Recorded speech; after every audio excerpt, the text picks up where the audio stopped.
Do-do.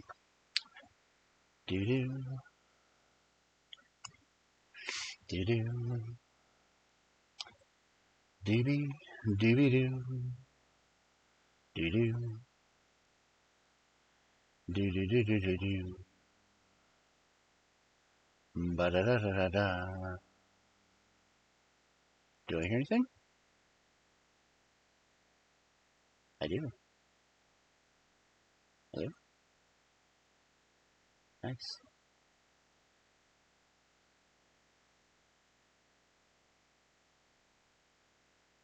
Think.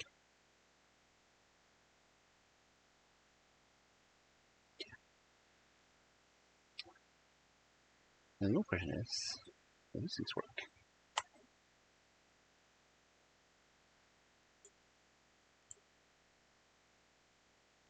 No, they do not. I don't know why.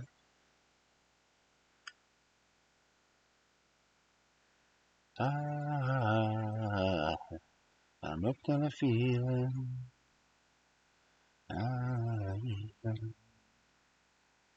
You're in love with me.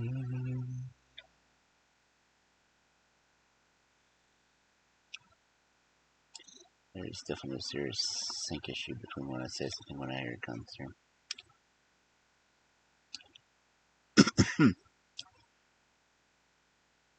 Finish that. There's nothing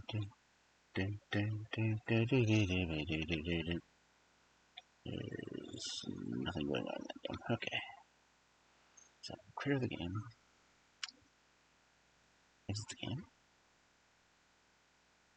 It's other. Anyway, Cubs. I'm alive. And I'm sitting here. That's what I need to do.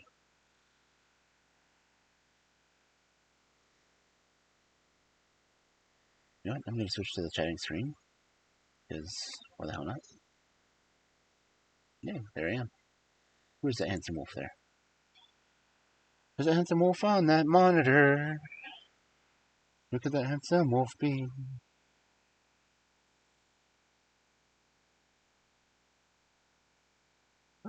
Oh, am I here in the background?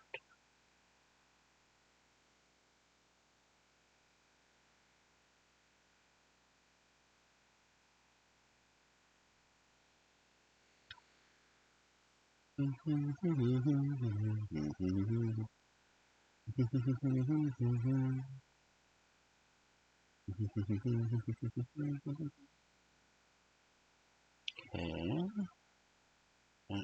Do that one.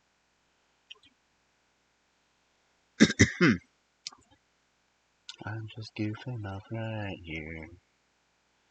I'll get to the stories enough. Yeah.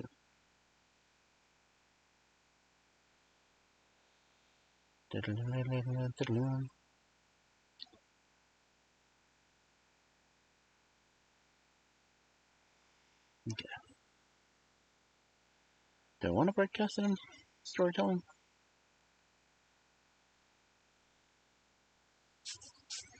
I mean, I get more people showing up at random when I'm not doing anything in particular.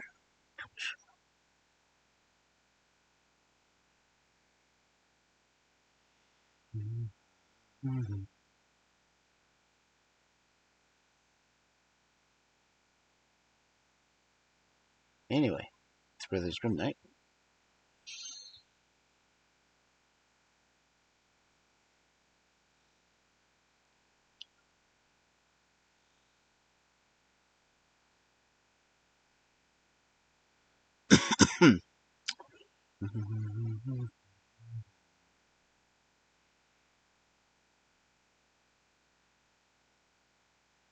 Do I have a job interview today?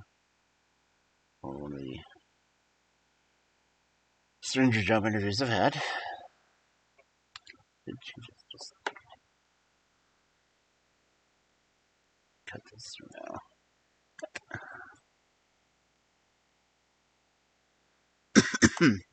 That's it, I'm just chatting at the moment. It's a pretty girl in the mirror there. Bum, bum, bum, bum.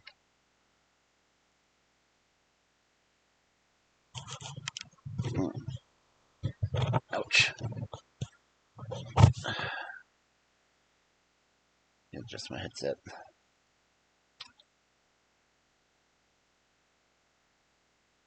Okay. Signals on.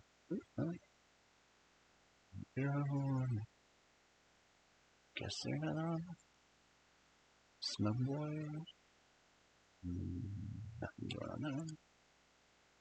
Different streams, huh? Homo. Nothing going on here. Unless my computer's just stupid. You know, I can't put my smug. That's my. Oh, nope, they're offline too. Oh, shit.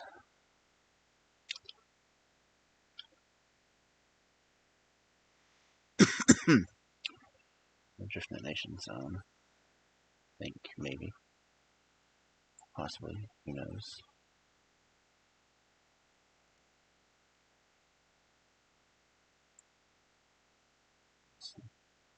A lot of people are hanging out at the Weary 101. Pretty cool to go there someday. Don't think it'll happen anytime soon. Because, you know, I'm not cool. It'd be nice to be cool. But I am not cool. I don't think I'll ever admit to being cool.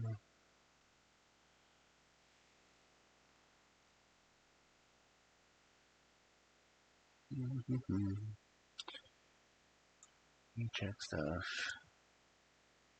See how weird my stuff is going right now. Weird.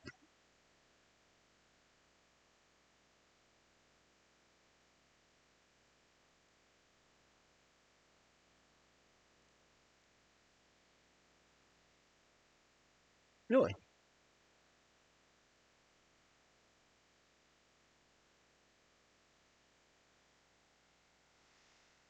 And why is it not playing? Because I don't have it on this one. That could be the reason why. Exactly. Blurp. Blurp. Now I got a blurp. Look at the blurp over on this side. Blurp, blurp. Okay. I don't have anything on this one. I did not set up anything on this chat window. Well, just nonsense. Why do I have a... Okay. No, the sound alert's probably on this one either. Do not mean sound alert's quite that big. I'll throw it over in the corner with burps. Okay. I'm just wasting my own time. Oh, lovely. Okay, I don't have anything for throwing up. That sounds bad. Thrown up. Okay, move you over on the side. Not that anyone will ever get anything off my thrown list. It'd be completely and totally awesome if they did, but it's not something I'm going to hold my breath on. And coffee. Ooh. We'll put coffee over here where my books are. My coffee does go to books. Alright.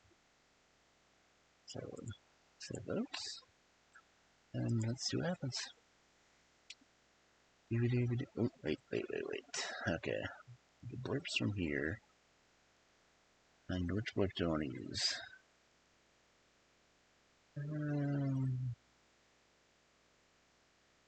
I'll do this one.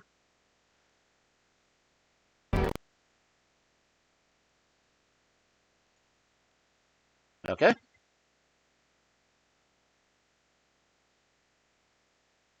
Maybe.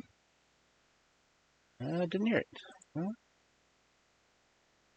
heck. Sound alerts. Blurp.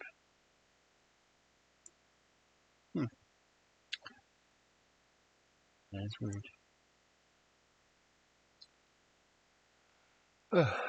Just alert.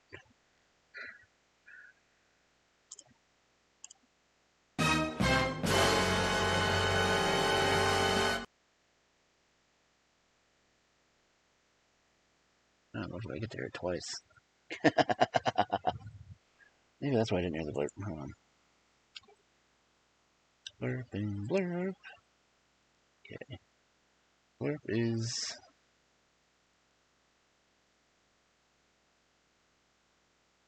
I guess that's Monday.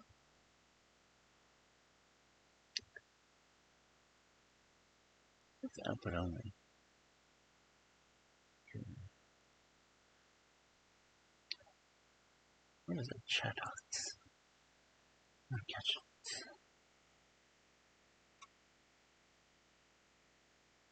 Gotta catch them all. It is. I'm gonna try to catch it. Nope. Keep forgetting to cover my face when I'm that stuff.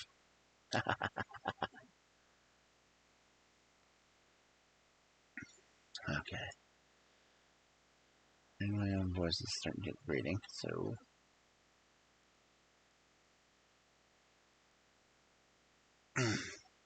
Oh.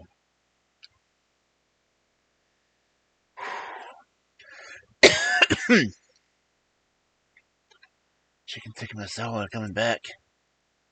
Gonna hunt me.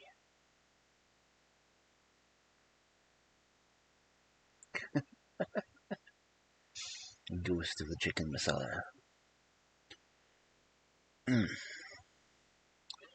Oh, let's see. Been on 11 minutes. Guess I could go and get to the story.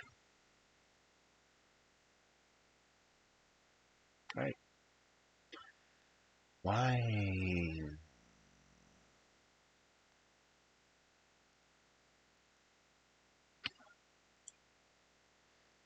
You're not syncing with my microphone. Mode. Okay, you should be syncing with my microphone. Hello? Yeah? Okay. Guess it's just not showing up on screen with it. Just my microphone. Hello? It's me. Ah, well. Don't think it was gonna come. Guess I'll just go to the writing. Blah, blah, blah, blah, blah. Reading screen. There we go. Storyteller. And do. Haha. What up, chat? Ooh. I'm floating. No. You. Down here. Actually, you don't need to be on screen. Just go away. Thank you. Okay, so. Brothers Grimm. That is what we're reading. Hey, I was gonna check the thing and the thing.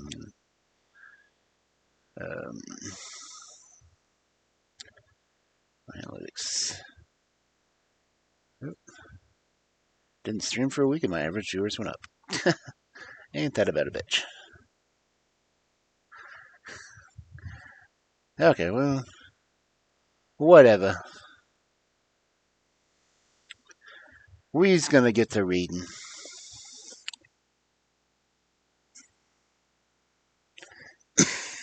I'm gonna get the coughing, then I'm gonna get to reading. Okay.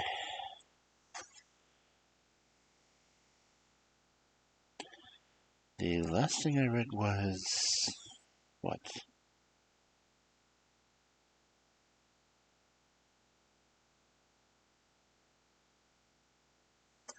Okay, what story was that? Been a couple weeks, so I don't remember what I got. Was this dumping water on someone and they became prince? Oh, the King with the Lion. No? Summer in Winter Garden, aka Beauty and the Beast.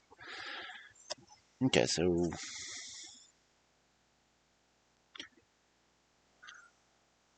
ouch. The document. Okay. Oh yeah, I'm starting this week on 69.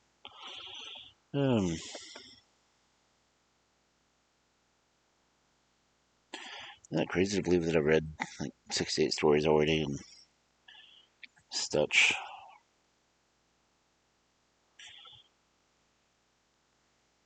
Go. Nice. Alright, so. Story 69. If anyone comes in, feel free to smack a sound and maybe you'll hear it. If no one comes in, well, I probably won't notice. No, I will. I'll notice afterwards, but... Hello? It's me. Oh, wait, I need to fix the title again. Back to story time. No, story time. This one. There we go. Right, so stream info says we're story time.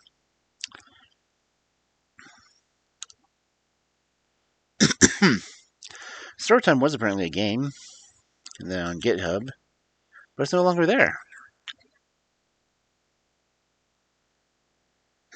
So I've kind of just taken it over and do it for my storytelling.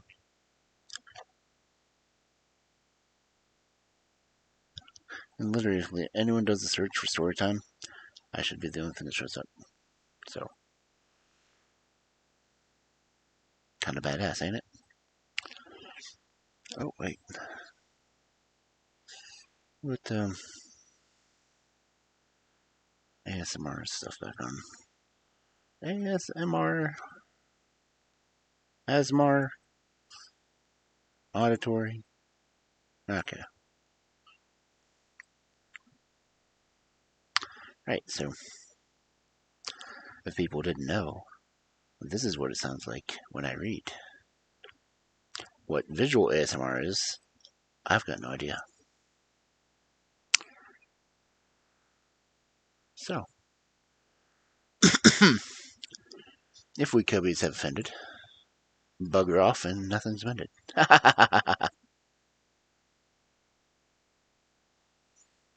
Alright, so, story time. This is the 69th story. No, 69th chapter, I guess. Chapter 69, dude. And the story is Jorinda and Joringel.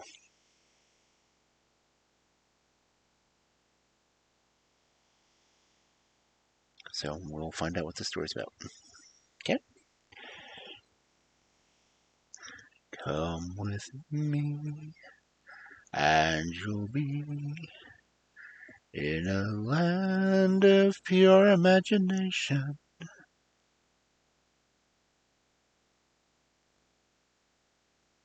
Maybe not.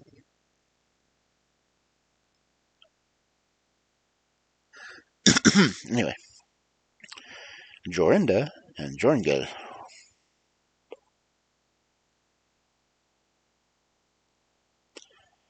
Once upon a time, there was an old castle in the middle of the great, dense forest. An old woman lived there all by herself, and she was a powerful sorceress.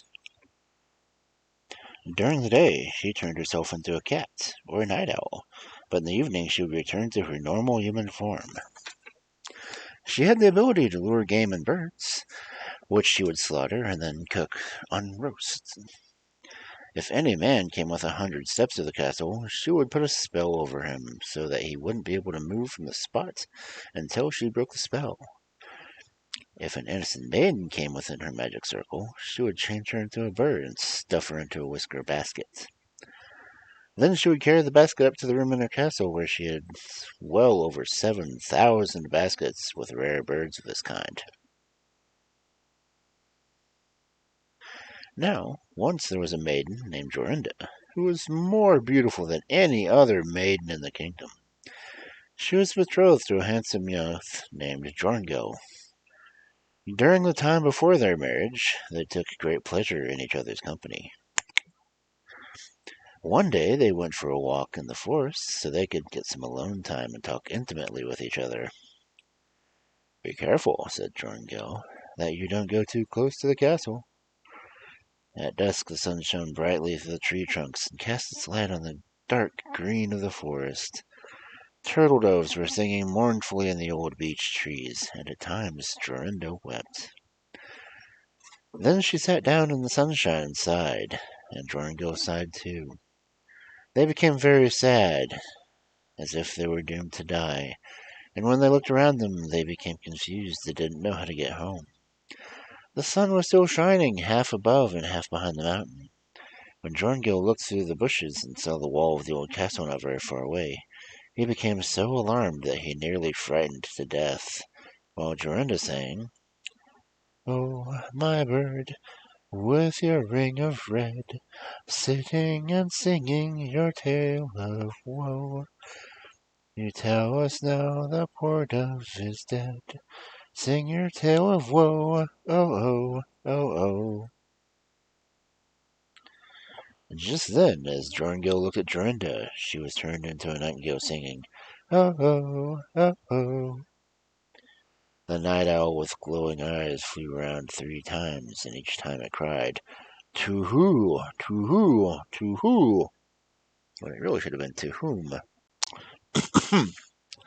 Joringel couldn't budge. He stood there like a stone, unable to weep, to talk, or to move hand or foot. When the sun was about to set, the owl flew into a bush, and then immediately returned to the haggard old woman, yellow and scrawny, with large red eyes, and a crooked nose that almost touched the chin with its tip. She muttered something to herself, caught the nightingale, and carried it away in her hand. Joringel was still unable to move, nor could he speak. The nightingale was gone. Soon the woman came back and said with a muffled voice, "Greetings, Zachel. When the moon shines in the baskets, let them loose. Zachel, just at the right moment." Then Joringel was free, and he fell on his knees before the woman and begged her to give Jorinda back to him, but she said it would never get back to her again and went away. Joringel shouted, he wept, he moaned, and it was all in vain. "Oh no, what's to become of me?" And Joringel went off and eventually came to a strange village where he tended sheep for a long time. He often went around the castle and kept at his distance. Finally he dreamt one night that he had found a flower as red as blood, and in the middle of it was a pearl. He plucked the flower and went with it to the castle. Everything that he touched with the flower was released from the magic spell, and also dreamed that he managed to regain his Jorinda with the flower. When he woke the next morning, he began searching all over the mountains and valleys for the flower in his dreams. He searched for 9 days, and early on the 9th day he found a flower as red as blood. In the middle was a large dewdrop as big as the finest pearl. He carried this flower day and night until he reached the castle. When he came within 100 steps of the castle, he didn't become spellbound, but was able to get to the gate. Overjoyed by that, Joringel touched the gate with his flower, and it sprang open. So he entered and crossed the courtyard and listened for the sound of birds. Finally he heard them and went towards the room where the sorceress was feeding the birds in their 1,000 cages. When she saw Joringel, she became angry, very angry. She began berating him and spitting poison and gall at him. But she could only come within a few feet of him, and he paid no attention to her. Instead, he went and examined the baskets with the birds. Since there were hundreds of nightingales, he didn't know how he'd find his Jorinda again. While he was examining the baskets, he noticed that the old woman had stealthily picked up one of them and was headed towards the door. Quick as a flash, he ran over and touched the basket with the flower, and immediately thereafter he touched the old woman as well. Now she could no longer use her magic, and consequently Jorinda appeared before him. She threw her arms around his neck and was just as beautiful as before. After Joringel had returned all of the other birds into young women, he went home with Jorinda, and they lived happily forever after.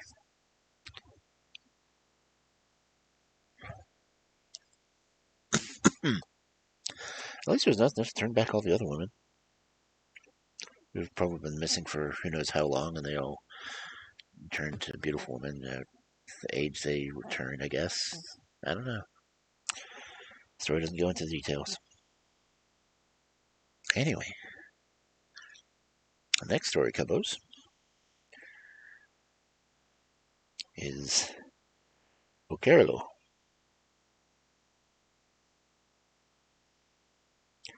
Okerlo. Okerlo.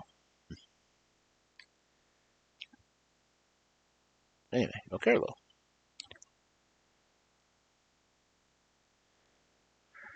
A queen had put her child out to sea in a golden cradle and let it float away. However, the cradle didn't sink, but drifted to an island inhabited only by cannibals. When the cradle drifted towards the shore, the cannibal's wife happened to be standing there. Upon seeing the child, who was a beautiful baby girl, she decided to raise her and give her to her son, who would wed her one day. But she had a great deal of trouble hiding the maiden carefully from her husband, old Okerlo, for if he had laid eyes on her, he would have eaten her up, skin and bones.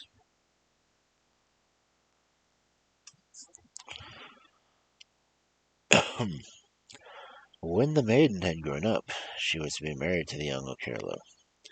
But she couldn't stand him and cried all day long. Once, when she was sitting alone, a young, handsome prince came swimming up to her. When it was clear they had took a liking to each other, they exchanged vows. Just then the old cannibal's wife came, and she got tremendously angry at finding the prince with her son's bride. So she grabbed hold of him and said, "Just wait.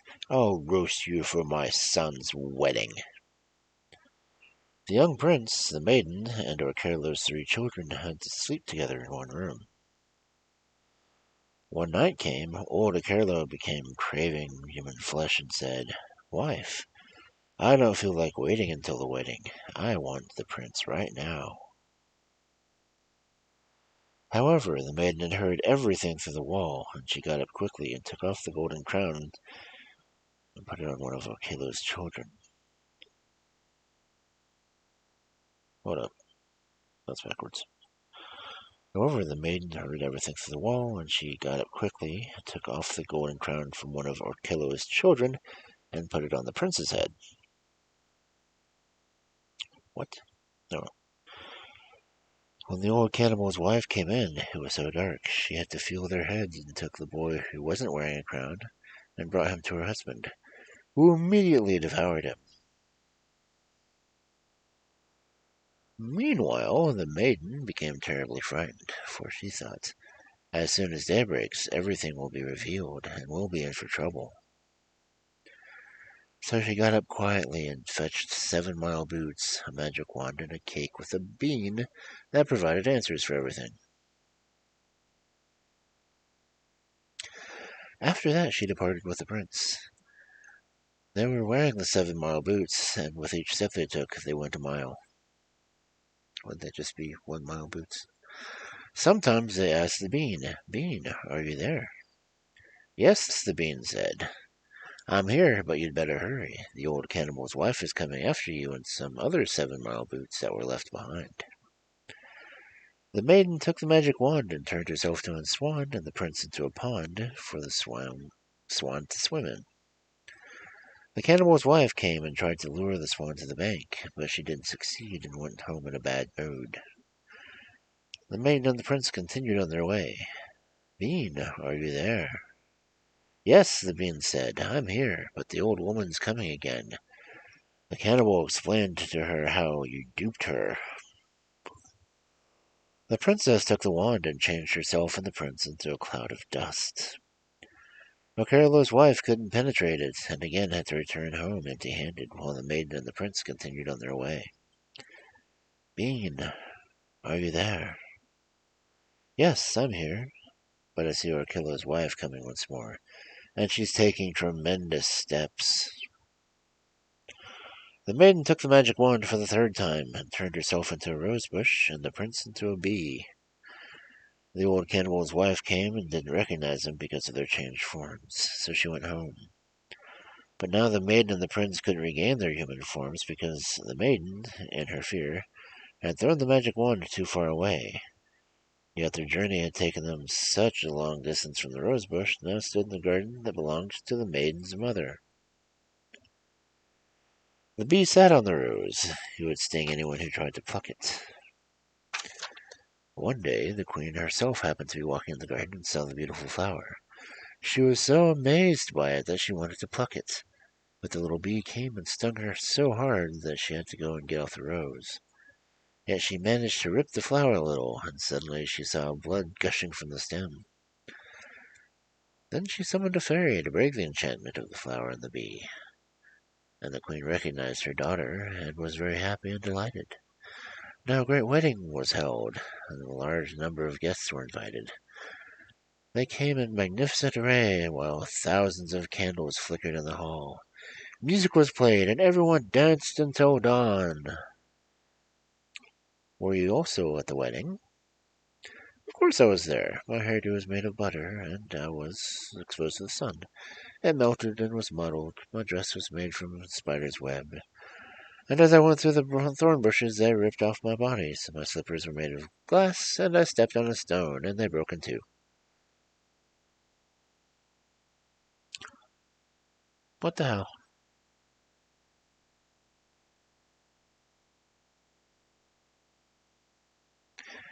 So they were actually having the narrator tell the story and said that she was okay, well, we can do that, no problem.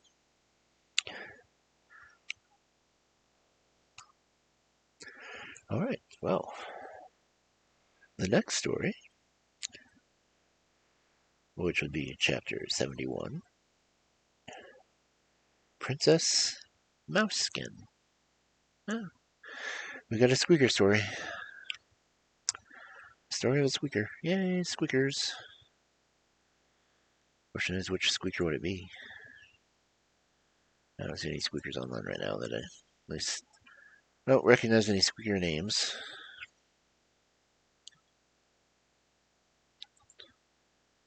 Nope, I see no squeakers on my following list that are on right now. Oh well. There's not always going to be a squeaker. Anyway, Princess Mouseskin. That is mouse skin, like skin of a mouse, mouse skin. So, Princess Mouseskin. A king had 3 daughters, and he wanted to know which one he loved him the most. He summoned them to him and began asking. The oldest daughter said she loved him more than the whole kingdom. The second said she loved him more than all the jewels and pearls in the world. But the third said she loved him more than salt. The king was furious that she compared her love to him to such a meager thing. Consequently, he handed her over to his servants and ordered him to take her into the forest and kill her. Wow. He doesn't know if she's worth her salt. No. When they reached the forest, the princess begged the servant to spare her life. Since he was devoted to her, he wouldn't have killed her anyway. Indeed, he said he would go with her and do her bidding. But the princess demanded nothing except a garment made of mouse skin.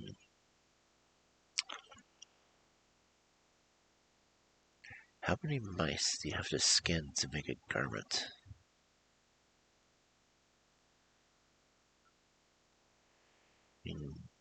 A glove, maybe I could see 5, maybe 6 mice? But, a garment of clothing? No.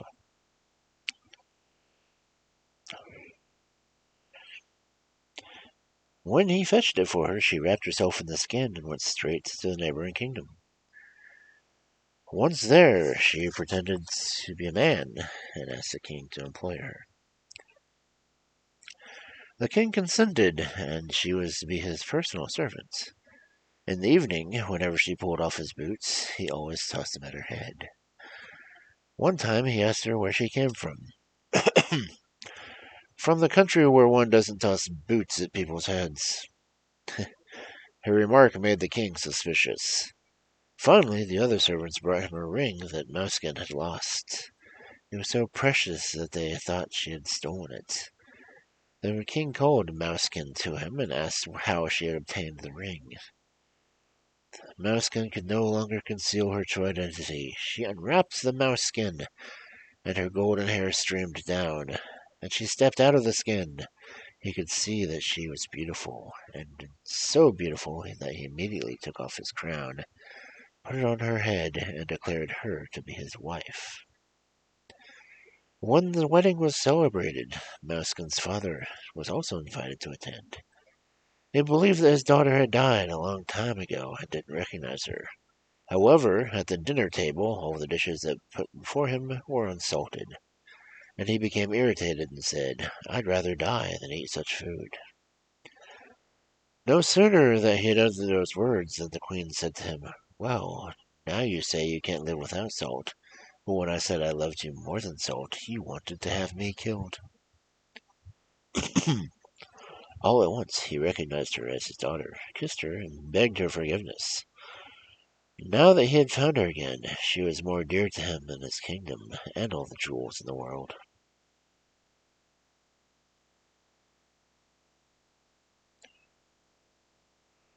Oh god, this next one's going to be a fun one to read.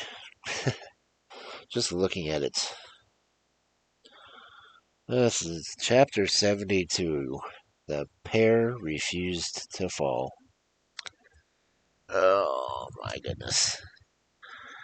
The pear, the pear, the pear, the pear, the pear. Okay. This would make Dr. Seuss proud from what I'm looking at. Anyway. The pear refused to fall. The master went to shake the pear, but the pear refused to fall. The master sent the servants out to shake the pear and make it fall. But the servant did not shake at all. The pear refused to fall. The master sent the guard dog out to bite the servant with his snout. But the dog did not bite at all. The servant did not shake at all. The pear refused to fall. The master sent the big stick out to hit the dog right on his snout. But the stick did not hit at all. The dog did not bite at all. The servant did not shake at all. The pear refused to fall. The master sent the fire out to burn the stick down to a crisp. But the fire did not burn at all. The stick did not hit at all. The dog did not bite at all. The servant did not shake at all. The pear refused to fall. The master sent the water out to snuff the little fire out. But the water did not snuff at all. The fire did not burn at all. The stick did not hit at all. The dog did not bite at all. The servant did not shake at all. The pear refused to fall. The master sent the little calf out to lap the water up. But the calf did not lap at all. The water did not snuff at all. The fire did not burn at all. The stick did not hit at all. The dog did not bite at all. The servant did not shake at all. The pear refused to fall. The master sent the butcher out to kill the little calf. But the butcher did not kill at all. The calf did not lap at all. The water did not snuff at all. The fire did not burn at all. The stick did not hit at all. The dog did not bite at all. The servant did not shake at all. The pear refused to fall. The master sent the henchman out to go and hang the butcher. Now the butcher wants to kill the calf. The calf wants to lap the water to lap. The water wants the fire to snuff. The fire wants the stick to burn. The stick wants the dog to hit. The dog wants the servant to bite. The servant wants the pear to shake. And the pear is ready to fall.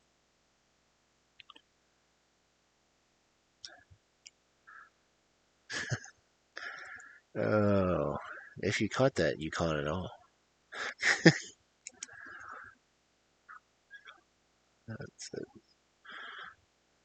That's definitely going to be one that I'm going to post.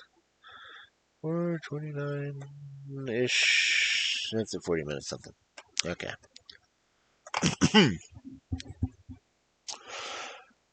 The master sent the henchman out to go and hang the butcher. Now the butcher wants to kill the calf.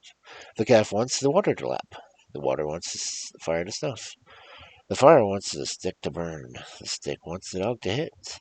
The dog wants the servant to bite. The servant wants to shake the pear. The pear is ready to fall. Yeah. Giggity. Oh, number 73. The House of Murder. Murder. The House of Murder. Say it one more time, just for a good time. The time is at 41:30. The house. Oh, damn it! It's castle. Oh, excuse me. Oh, yeah. So let's try this at 42, shall we? Yeah, let's wait. And we're waiting, and we're waiting, and we're waiting. 73. And come on.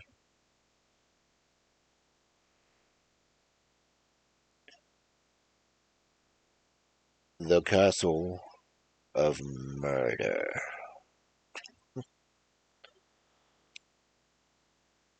Once upon a time, there was a shoemaker who had 3 daughters. One day, when the shoemaker was out, a well-dressed nobleman came with a splendid carriage and servants, and appeared to be very rich. He fell in love with one of the beautiful daughters, who thought herself fortunate to have found such a rich gentleman, and she gladly agreed to ride off with him. And as they were on their way, it turned dark, and he asked her, "The moon's shining very bright. My horses are dashing into the night. Sweet love, are you having any doubts?" Whoa. "No, why should I have any doubts? I'm well taken care of by you." But indeed she did feel a certain uneasiness. When they were in the large forest, she asked him if they should soon arrive. "Yes," he said. "Do you see the light in the distance? That's my castle." At last they arrived, and everything was beautiful. The next day, he said to her that he had to leave for a few days, because he had to take some business. However, he wanted to leave all the keys with her so that she could see the whole castle, and what treasures she, as mistress, now possessed. While he was gone, she went through the entire castle and found that everything was beautiful. She was completely satisfied until she came to the cellar, where an old woman was sitting and scraping out intestines. "My goodness, Granny, what are you doing there?" "I'm scraping intestines, my child. Tomorrow I'll be scraping yours, too." The maiden was so terrified by her words, she dropped the key she was holding into a basin of blood, and she couldn't wash the blood off. "Now your death is certain," said the old woman, "because my master will be able to see you are in the chamber, and no one is allowed to enter here except for him and me." One must indeed know that this was the way her 2 sisters had lost their lives before.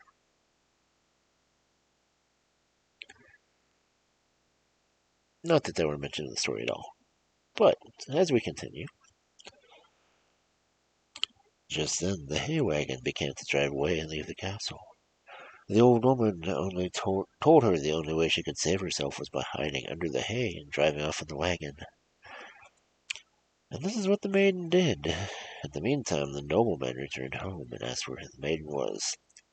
"Oh," said the old woman, "since I had no more work for today, and since she was due to be slaughtered tomorrow, I decided to kill her. Here's a lock of her hair. The dogs ate up her heart, the warm blood, and all the rest. I'm scraping out the intestines." The nobleman was glad that she was dead. Meanwhile, she arrived in the hay wagon at a nearby castle, where the hay was supposed to be delivered. She climbed out of the hay and told everyone what she knew. Then she was asked to remain, and after some time had passed, the lord of the castle invited all the gentry in the surrounding region to a great feast. Since the nobleman from the castle of murder had also been invited, the maiden changed her features and clothes so she wouldn't be recognized. Once they were all there, everyone had to tell a tale. When it was the maiden's turn, she told a particular story that concerned a nobleman and made his heart tremble with fear, and he wanted to force his way out. However, the lord of the castle had planned ahead of time, and had the authorities ready to take our fined count to prison. The castle was destroyed, and all the treasures were given to the maiden for her own. Afterwards, she married the lord's son in the house where she had been so well received, and they lived happily together many, many years. I should really do some horror crone voices.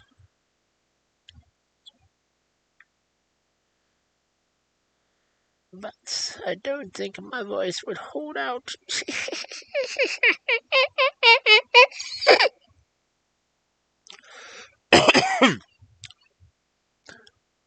Ow.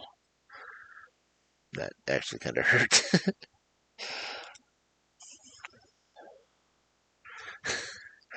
Okay. Oh, I missed the Krogunk. I've been reading. Well, been streaming 47 minutes.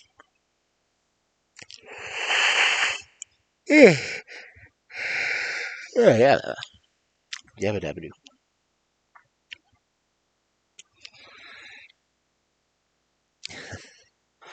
Alright, the next one is chapter 74.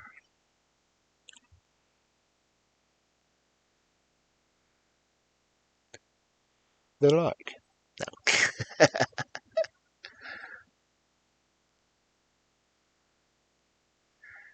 Okay. Yeah.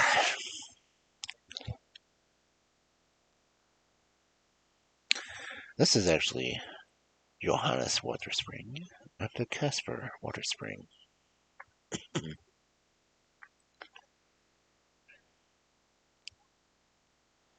A king insisted his daughter was not to marry, and had a house built for her in the most secluded part of the forest. She had to live there with her ladies-in-waiting, and no other human beings were allowed to see her. Near the house in the woods, however, there was a spring with marvelous qualities, and when the princess drank from it, she consequently gave birth to 2 princes.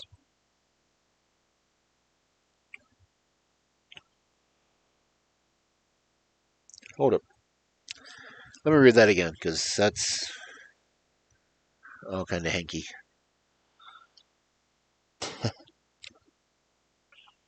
Okay, so the story is Johannes Waterspring and Caspar Waterspring.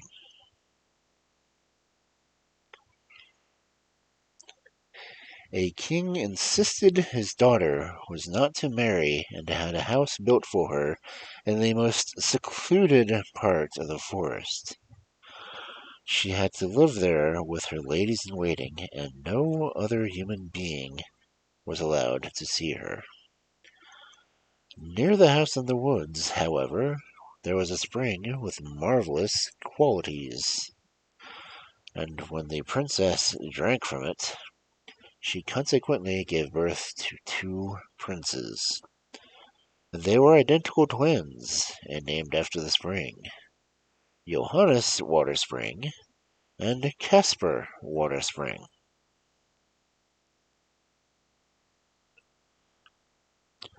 Their grandfather, the old king, had them instructed in hunting, and as they grew older, they became big and handsome young men.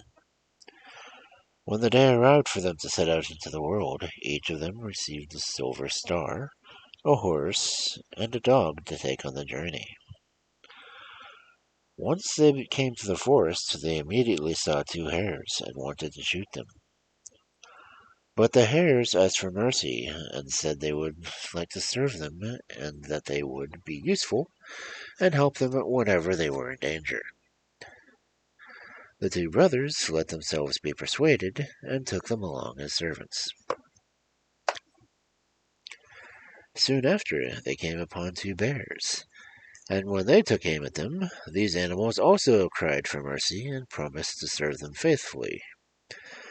So their tenure was increased, and now they came to a crossroad where they said, "We've got to separate here, and one of us should go to the right, and the other should head to the left." Before doing this, each of them stuck a knife in a tree in the crossroad so that they could determine by the rust whether the other was faring well and whether the other was still alive. Then they took leave of one another, kissed one another, and rode off. Johannes Waterspring came to a city that was quite still and sad because the princess was to be sacrificed to a dragon that was devastating the entire country and could be pacified only by the sacrifice. It was announced that whoever wanted to risk his life and kill the dragon would receive the princess as his bride. However, nobody had volunteered. They also had tried to trick the monster by sending out the princess's chambermaid, but the dragon realized what was happening right away and did not take the bait. Johannes Waterspring thought, "You must try our luck. Perhaps you'll succeed." And so he set out with his company and headed towards the dragon's nest. The battle was fierce. The dragon spewed forth fire and flames, and ignited all the grass around them, so that Johannes Waterspring certainly would have suffocated if that hare, the dog, and the bear had not stamped out and subdued the fire. Finally, the dragon succumbed, and Johannes Waterspring cut off its 7 heads, and then sliced its 7 tongues, which he stuck onto his neck. Now, however, he was so tired that he lay down right on the spot and fell asleep. While he was sleeping, the princess's coachman arrived, and when he saw the young man lying there with 7 heads next to him, he thought, "You've got to take advantage of this." So he stabbed Johannes Waterspring to death and took the 7 heads with him. He carried everything to the king and said that he had killed the monster. Indeed, he had brought the 7 heads as evidence, and the princess became his bride. In the meantime, Johannes Waterspring's animals had set up a camp nearby after the master had also slept. When they returned to their master, they found him dead. As they were looking, they saw how the ants, whose mound had been stamped on through the battle, were spreading the sap from an oak tree on their dead ones, and these ants immediately came back to life. So the bear went and fetched some of the sap and spread it on Johannes Waterspring. Shortly thereafter, Johannes was completely well and healthy, and thought about the princess for whom he had fought. So he rushed to the city where her marriage to the coachman was being celebrated. And people were saying that the coachman killed the 7-headed dragon. Johannes Waterspring's dog and bear ran into the castle where the princess tied some roast meat and wine around their necks and ordered her servants to follow the animals and to invite their owner to the wedding. So now Johannes Waterspring showed up at the wedding just as the platter with the 7 dragon heads had been displayed. These were the heads the coachman had brought with him, and now Johann Waterspring pulled out the 7 tongues from his sack and placed them next to the heads. Consequently, he was declared the real dragon slayer and became the princess's husband, while the coachman was banished. Not long thereafter, Johannes went out hunting and followed a deer with silver antlers. He hunted the deer for a long time, but could not catch it. Finally, he met an old woman who turned him and his dog, horse, and bear into stone. Meanwhile, Caspar Waterspring returned to the tree to see that his brother had struck their knives and saw that the brother's knife had rusted.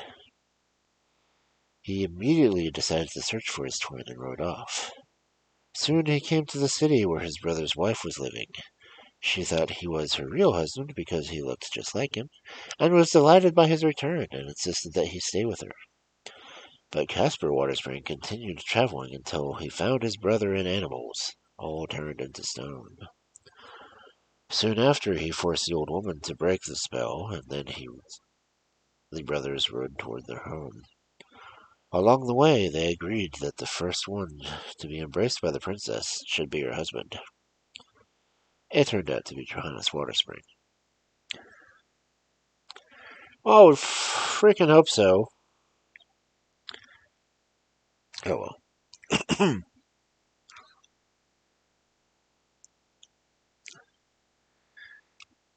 Number 75. The Bird Phoenix. The Bird Phoenix.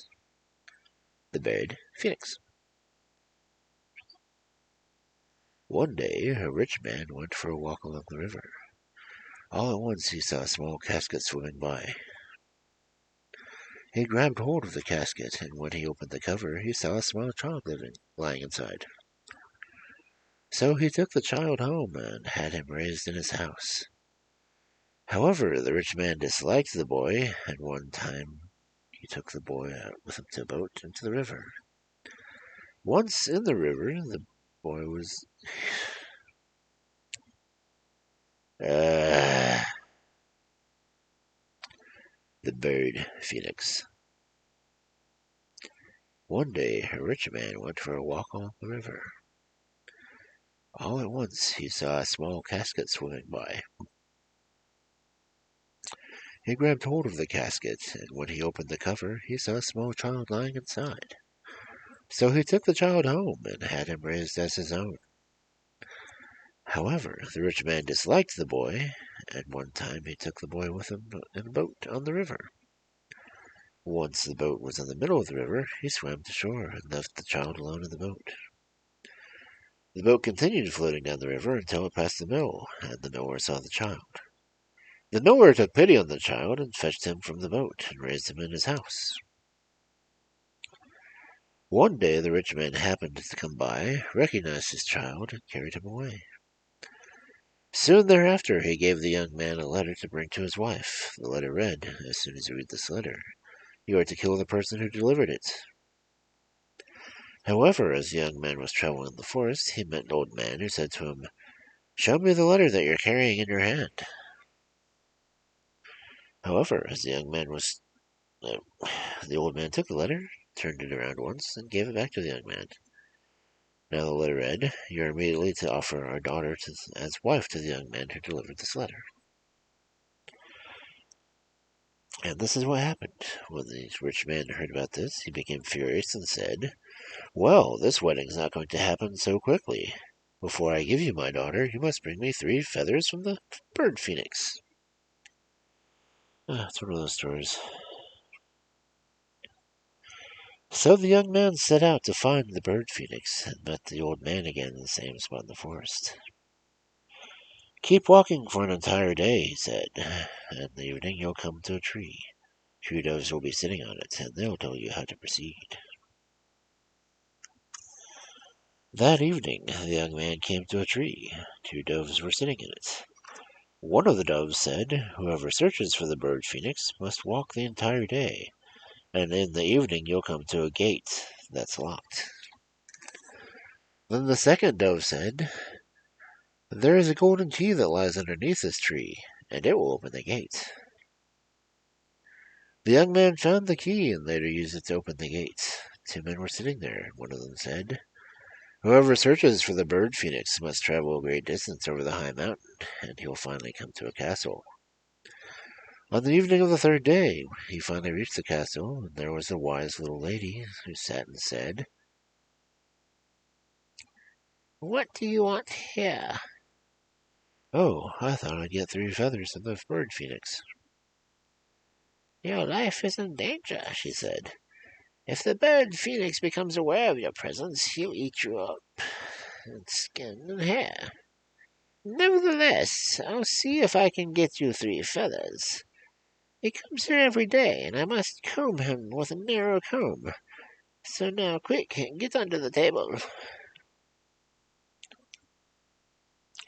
After he did this, the young man was completely covered by a cloth. Meanwhile, the bird phoenix came home and sat down on the table and said, I smell human flesh." "Oh, what? You see you don't. There's nobody here." "Comb me now," said the bird phoenix. The wise little lady combed the bird phoenix, and as she was doing so, he fell asleep. When he was sound asleep, she grabbed a feather and pulled it out and threw it beneath the table. All at once he woke up. "Why are you teasing my hair like that? I dreamt that a human came and pulled out some of my feathers." She combed him, and so it went 2 more times. When the young man had the 3 feathers, he set out for home and was now able to obtain his bride.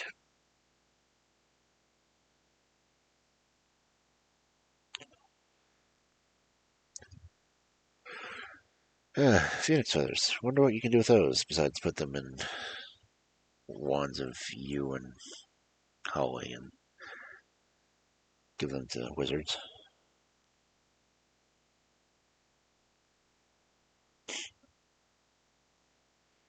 The phoenix that provided this tail feather provided one other. His brother.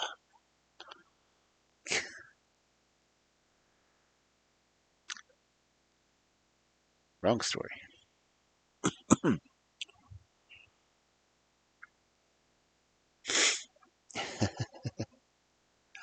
Number 76.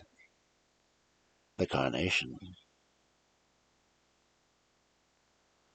A long time ago, there lived a king who never wanted to marry. Now one day he stood at the window and watched some people entering the church.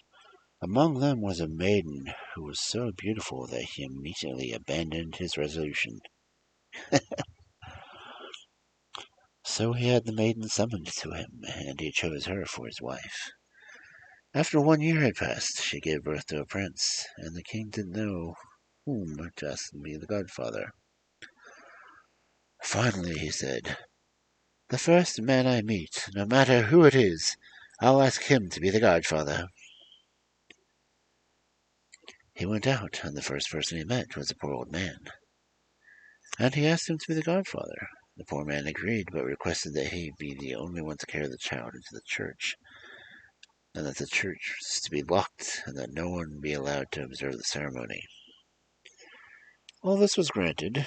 However, the king had an evil, curious gardener, and when the old man carried the child into the church, sneaked in after him and hid himself among the benches. Soon he watched the old man carrying the child before the altar and blessing him. The man seemed to be someone who understood secret powers, and he gave the child the gift of realizing everything he wished for. The evil gardener immediately thought of how advantageous it would be for him to have had the child. So one day, when the queen went for a walk and carried the child in her arms, the gardener tore it away from her, smeared her mouth with blood, and slaughtered the chicken. What? And accused her of killing and eating the child in the garden. So the king had her thrown into prison, while the gardener sent the child far away to foster in the woods. He was supposed to raise the child, and it was there for the prince learned all about hunting. Moreover, the forester had a beautiful daughter by the name of Lisa, and the two young children became very fond of one another. Lisa revealed to him that he was a prince, and that he had the power to realize every wish he made. After some time had passed, the gardener came to the forester, and when the prince saw him, he immediately wished for the gardener to become a poodle, and his dear Lisa a carnation. What? He stuck her on himself, and the poodle had to run alongside the prince. And when he went to his father's court, when they entered the royal service as a hunter, and soon he became the king's favorite hunter because he could shoot any kind of animal in the forest. All the prince had to do was wish, and the animals came running to him. Despite all the services he rendered the king, the prince did not ask to be compensated. He only asked for a room for himself that he kept locked, and he insisted on taking care of meals for himself. All this seemed strange to his fellow hunters, especially his refusal to receive wages, so that one of his comrades followed him and looked through the keyhole. All at once he saw the new hunter sitting at the table with a beautiful maiden, who was his dear Lisa, whom he changed into her natural form whenever he was in the room. She kept him company whenever they were alone, and whenever he went out she became a carnation again and stood in a glass of water. The hunters thought that he must have a great amount of wealth and broke into his room when the prince was out hunting. However, they found absolutely nothing, only the carnation on the windowsill. And since the flower was so beautiful, they brought it to the king, who became so very fond of it that he demanded it from the hunter. However, the young hunter refused to give it to him, even with all the money in the world, because the flower was his beautiful Lisa. Finally, when the king insisted on having it, the hunter revealed everything that had happened and that he was his son. When the king heard this, he rejoiced with all his heart. The queen was released from prison, and the faithful Lisa became the prince's wife. The godless gardener was compelled to remain a poodle for the rest of his life, and was often kicked by the servants when he lay beneath the table. Kick the poodle. Kick a poo. Okay, well, peachy. And then we're getting some shorter stories here.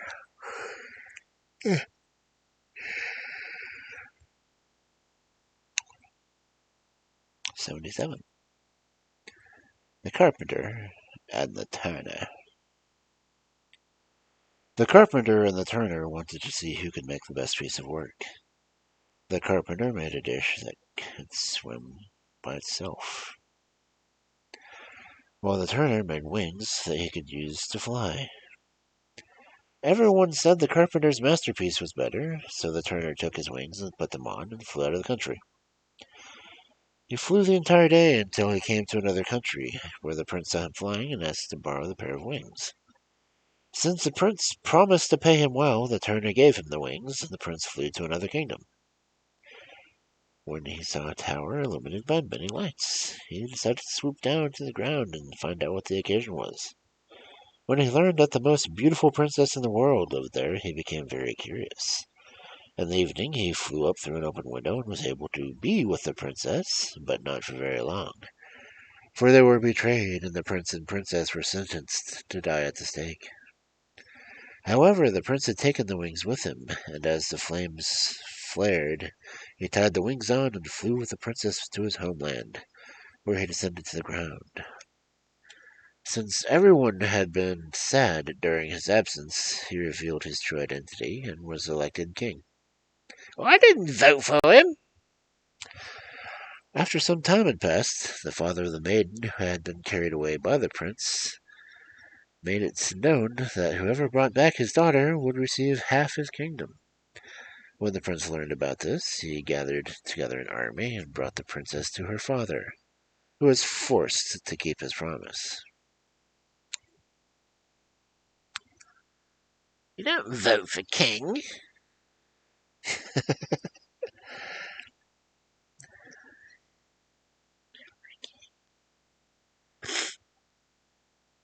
Okay. 78.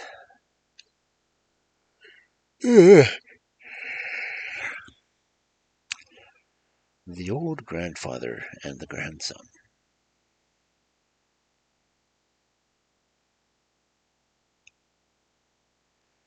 Once upon a time, there was an old man who could barely walk.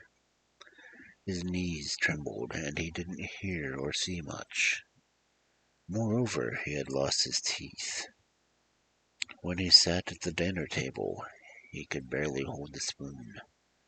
He spilled the soup on his napkin, and the food continued to flow from his mouth.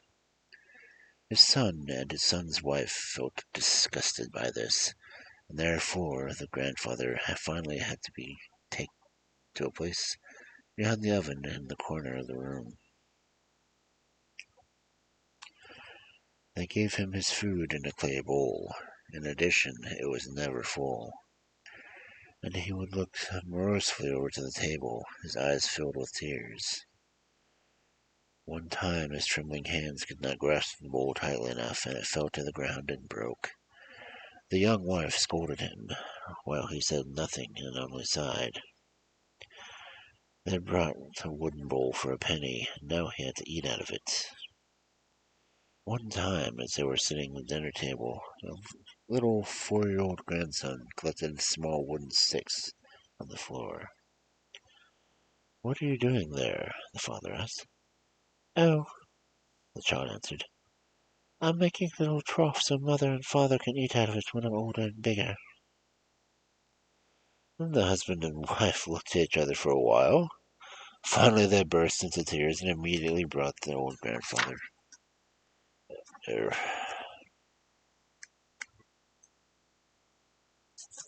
Brought the old grandfather to the table. From then on, they let him eat with them, and also said nothing whenever he happened to spill a few things.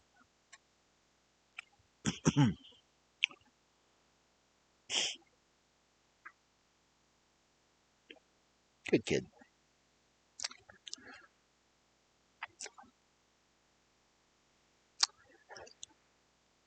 $79. The Water Nixie.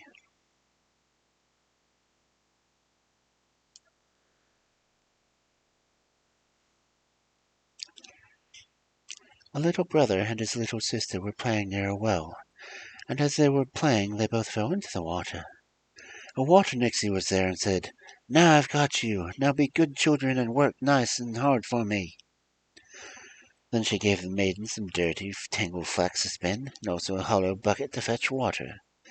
The young boy had to chop down a tree with a blunt axe, and all they got to eat were dumplings as hard as rocks. Eventually, the children lost their patience, and one Sunday they waited until the Nixie was in church, and they ran away. After the church service was over, the Nixie saw that the chickens had fled the coop, and she set out as fast as she could. Children saw her coming afar, and the maiden threw a bush behind her. The bush changed into a huge mountain of bristles with thousands and thousands of thorns. And the Nixie had a great difficulty climbing over them. When the children saw her and the boy threw a comb behind that changed into a huge mountain with thousands and thousands of spikes. But the Nixie was able to grab hold of them and climb over the mountain.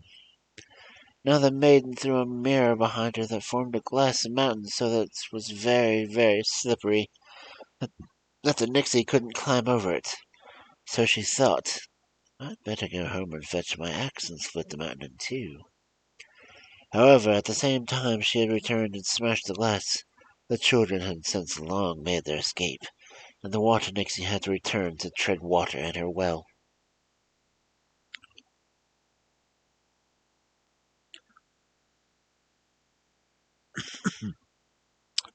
Right then.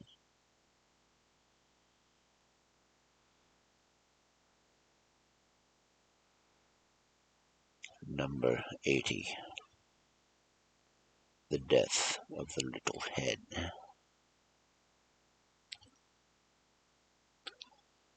Some time ago, Little Hen went with Little Rooster to the Nut Mountain. They enjoyed themselves and ate nuts together. One time, however, Little Hen found such a large nut that she wasn't able to swallow the kernel, and it got stuck so firmly in her throat that she feared she might choke to death. "Little Rooster!" she screamed. "Please run as fast as you can and fetch me some water, otherwise I'll choke to death." The Little Rooster ran as fast as he could to the well and said, "Well, you must give me some water. Little Hen's lying on the Nut Mountain and she's about to choke to death." "First run to the bride," the well answered. "Give me some red silk for me." So the Rooster ran to the bride and said, "Bride, I need some red silk from you. The silk is for the well, who'll give me some water to take to Little Hen, who is lying on Nut Mountain where she's swallowed a large kernel and is about to choke to death." The bride answered, "First run and fetch me my wreath that got caught on the branch of a willow." The Little Rooster ran to the willow, pulled the wreath from the branch, and brought it back to the bride. The bride gave him some red silk, and the Little Rooster brought it to the well. The well gave him water in exchange. The Little Rooster brought the water to the Little Hen, but by the time he had reached her, she had choked to death, and lay motionless and dead. The Little Rooster became so sad that he uttered a loud cry, and all the animals came to mourn for her. 6 mice built little wagons to carry her Little Hen to her grave. When the wagon was finished, the mice harnessed themselves to it, and the Little Rooster was to drive the wagon. Along the way he encountered a fox who said, "Where are you going, Little Rooster?" "I'm going to bury my hen."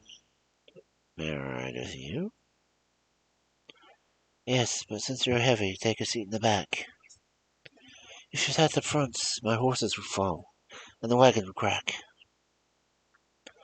So the fox sat in the back.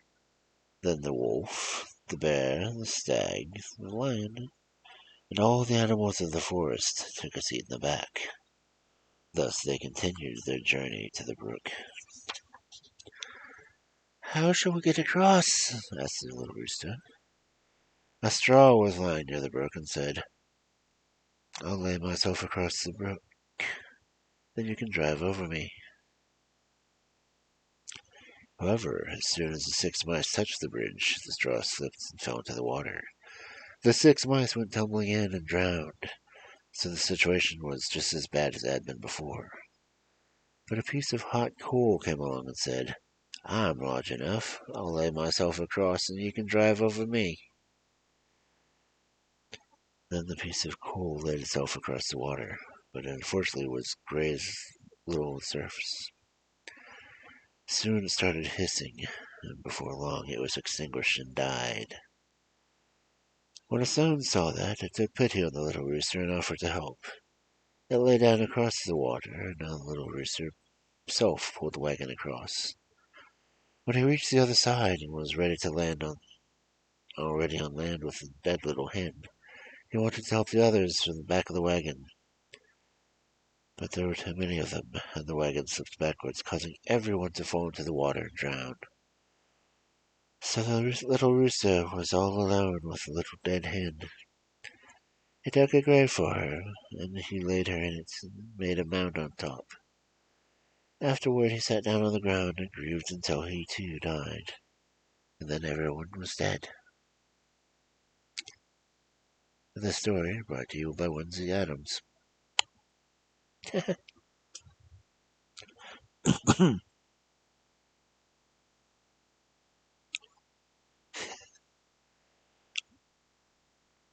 18. The Blacksmith and the Devil.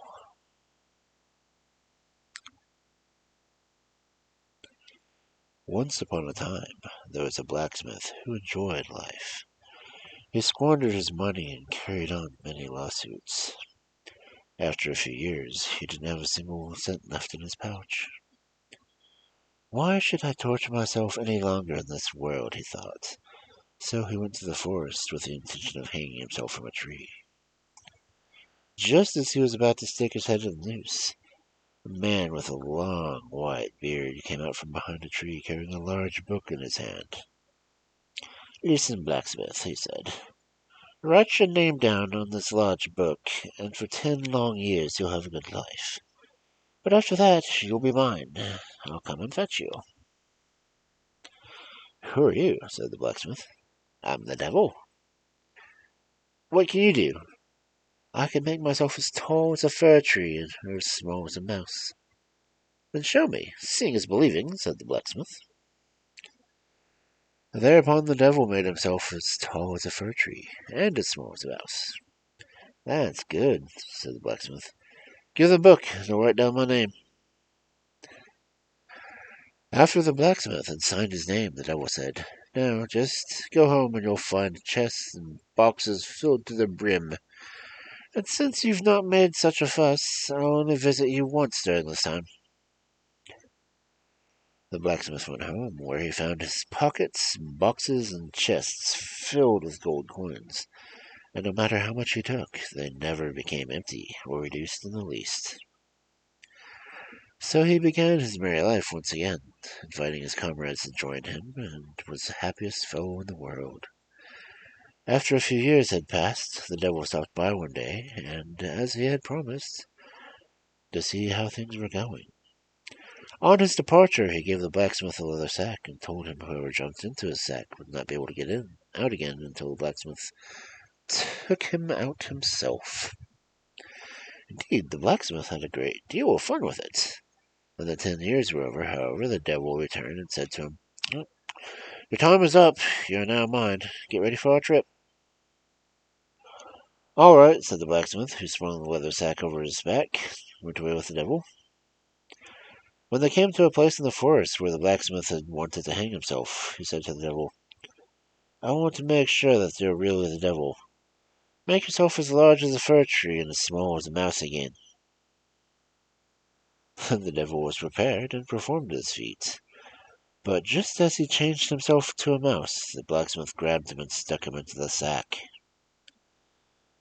Then the blacksmith cut the stick from a nearby tree and threw the sack to the ground and began beating the devil, who screamed pitifully and ran back and forth on the sack.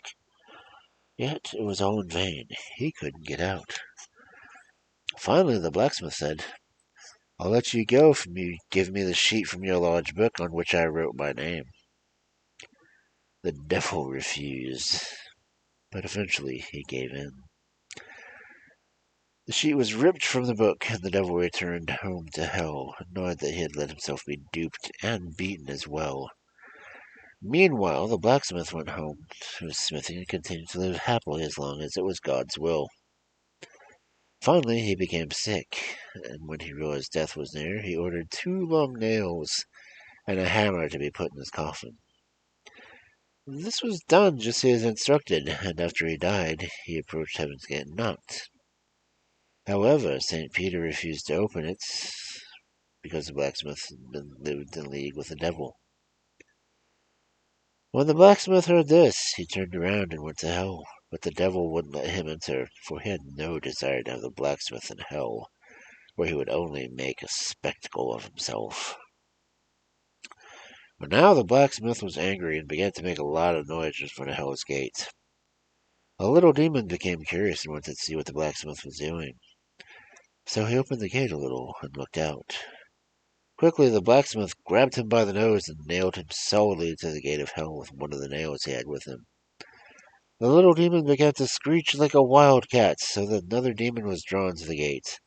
He, too, was stuck his head out, and the blacksmith was alert and grabbed this one by the ear and nailed him to the gate next to the first demon.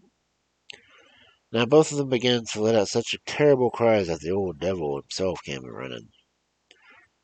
When he saw the 2 little demons nailed solidly to the gate, he became such terribly angry that he wept and jumped about. But then he ran up to heaven to see the dear Lord. Once there, he told the Lord that he had to admit the blacksmith into heaven. There was nothing anyone could do to stop the blacksmith, the devil said. So the blacksmith would continue to nail all the demons in their noses and ears, and the devil could no longer be master of hell. Well, the dear Lord and St. Peter quickly realized that if they wanted to get rid of the devil, then they would just have to let the blacksmith enter heaven. So now the blacksmith sits in heaven nicely and peacefully, and I don't know about the two little demons that were able to free themselves.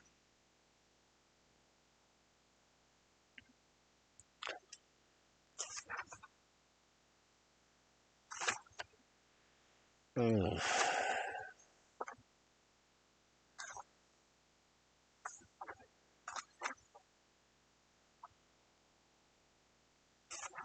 Okay, I can't find out how long the sixth one is.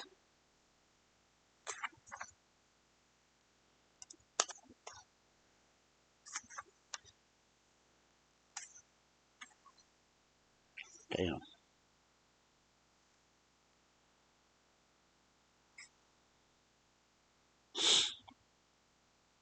This next one is 10 pages, but it would also be our 13th of the night. So, I'm going to read it anyway.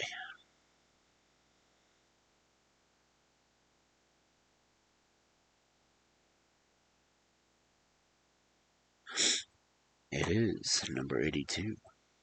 The Three Sisters. The Three Sisters, no, the Three Sisters. 82. The Three Sisters.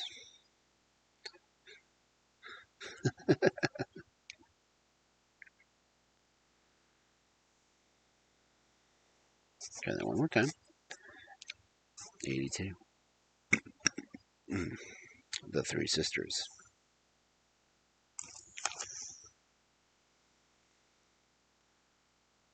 Once upon a time, there was a rich king who was so rich that he believed his wealth would last forever.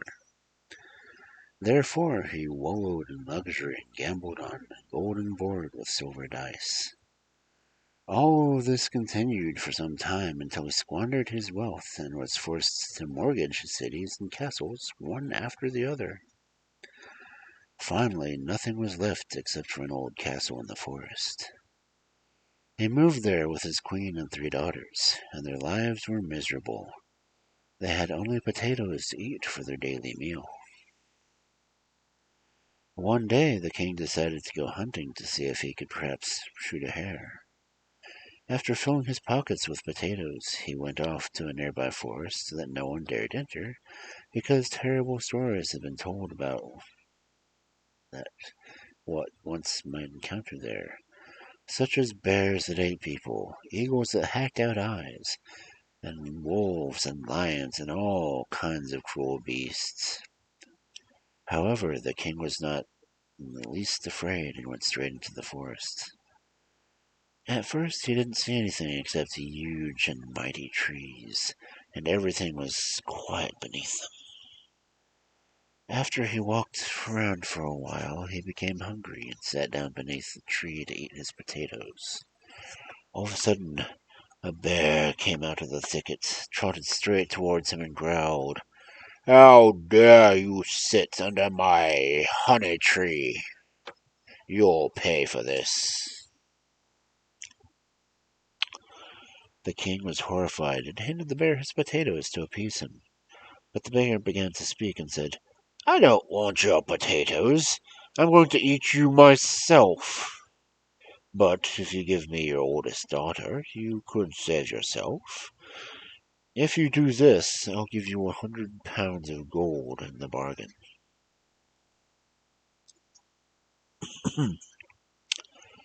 Since the king was afraid of being eaten, he said, "You shall have her, just let me go in peace." The bear showed him the way out of the forest and growled after him, "In a week's time I'll come and fetch my bride." As he went home, the king felt more at ease, and was convinced that the bear would not be able to crawl through the keyhole. So from then on, everything in the castle had to be shut tight.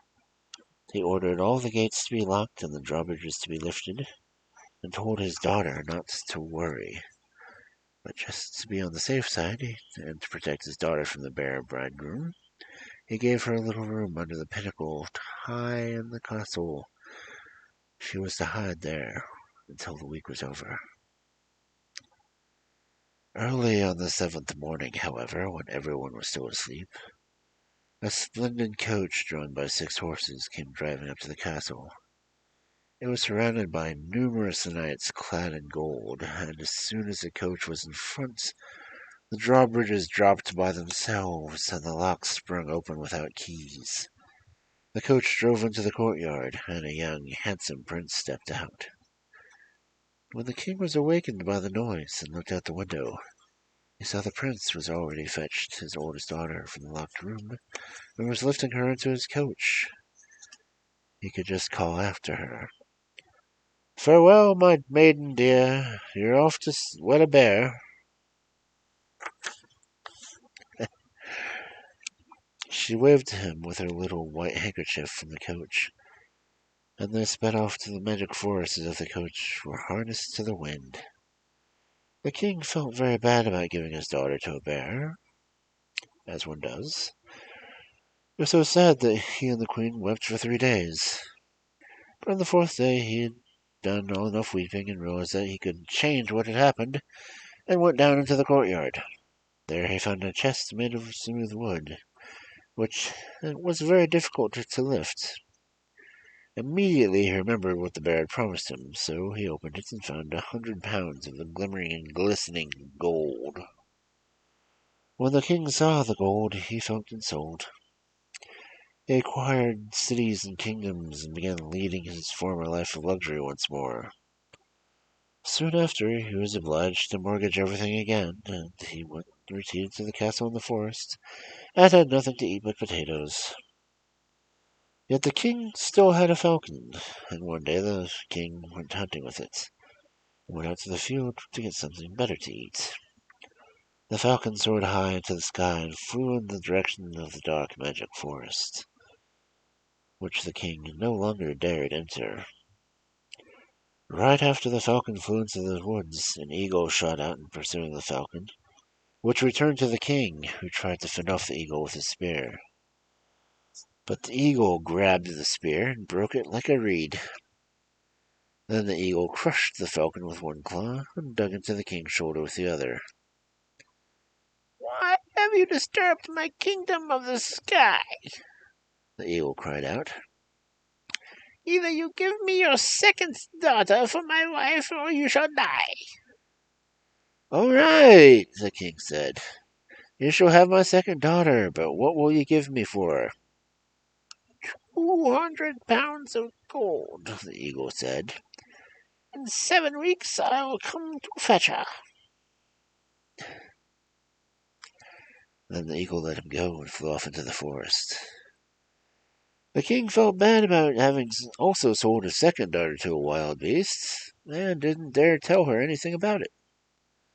6 weeks passed, and in the 7th, the princess went out one day on the lawn in front of the castle to water the linseed. All at once, a splendid parade of handsome knights came riding up, and at their head was the handsomest knight of all, who dismounted and cried out, "Up you go, my dear maiden. Come to wed the eagle. No need to fear." And before she could answer him, he had already lifted her onto his horse and raced off with her into the forest, flying like a bird. Farewell, farewell. The king and queen waited a long time for the princess to come back to the castle, but no matter how long they waited, she didn't return. Then the king finally revealed that he had promised her to an eagle when he had been in trouble, and the eagle must have fetched her. After the king got over his sadness somewhat, he remembered the eagle's promise, went down to the lawn and found 2 golden eggs, each weighing 100 pounds. Money is a sign of piety, thought the king, and he dismissed all gloomy thoughts from his mind. He resumed his merrymaking once more, and lived luxuriously until he ran through 200 pounds of gold. Then the king returned to the castle in the forest, and the last of the princesses had to boil the potatoes. The king didn't want to hunt any more hares in the forest or any more birds in the sky, but he did desire to eat some fish. So the princess wove a net, which he took with him to a pond not far from the castle. A small boat was there, and he got in and threw the net to the water. On the very first try, he caught a bunch of beautiful flounders with red speckles. But when he wanted to row ashore with his catch, the boat wouldn't budge. And he couldn't get it to move, no matter how hard he tried. All of a sudden, an enormous whale came puffing up and cried to him, "Who said you could catch the subjects of my realm and take them with you? This will cost your life."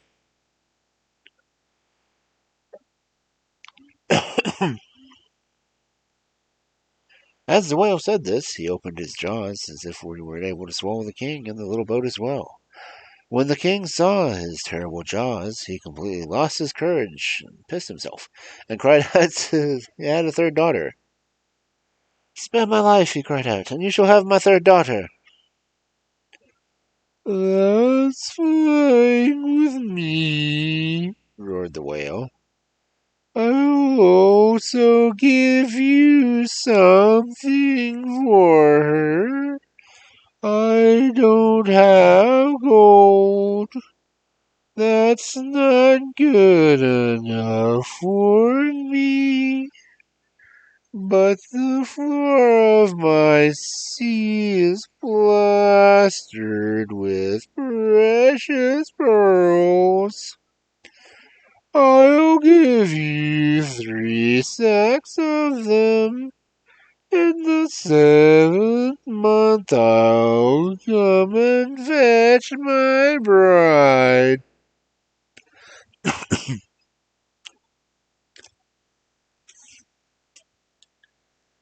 Bet you didn't know I spoke whale.